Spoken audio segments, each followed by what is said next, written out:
C'est un rendez-vous stratégique qui s'est ouvert ce lundi à Conakry. Pendant 5 jours, la Guinée accueille un atelier régional sur la fiscalité extractive organisé par le Forum des administrations fiscales ouest-africaines en partenariat avec la Banque mondiale. Un moment clé pour réfléchir à de nouveaux outils de contrôle et de transparence dans un secteur minier vital, mais encore trop peu rentable pour les États. L'atelier que vous organisez en République de Guinée présente un intérêt majeur pour la Guinée et bien entendu pour la région tout entière. Les résultats qui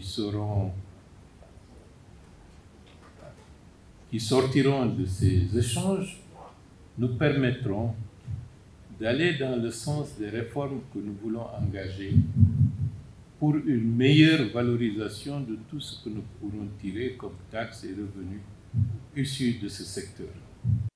Dans de nombreux pays de la sous-région, les richesses du sous-sol échappent encore en partie à la fiscalité. Complexité des conventions minières, prix de transfert, manque d'échange d'informations, autant de défis auxquels cet atelier compte apporter des solutions concrètes.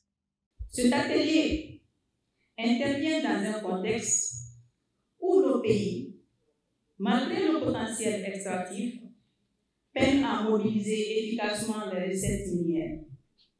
Le secteur extractif, par sa complexité, exige des compétences renforcées en matière de contrôle fiscal et d'échange d'informations.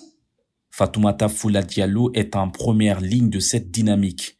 La directrice générale des impôts, dès l'ouverture des travaux, a plaidé pour une approche régionale renforcée et un partage d'expertise sur le contrôle fiscal dans les industries extractives.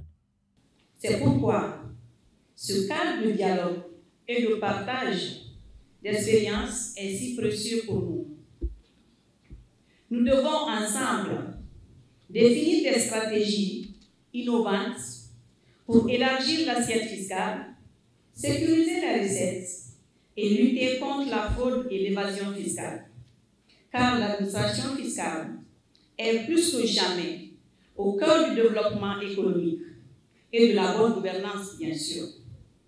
L'enjeu est donc clair, faire en sorte que les richesses extraites du sous-sol guinéen ne s'évaporent plus dans les circuits opaques, mais alimentent le budget de l'État.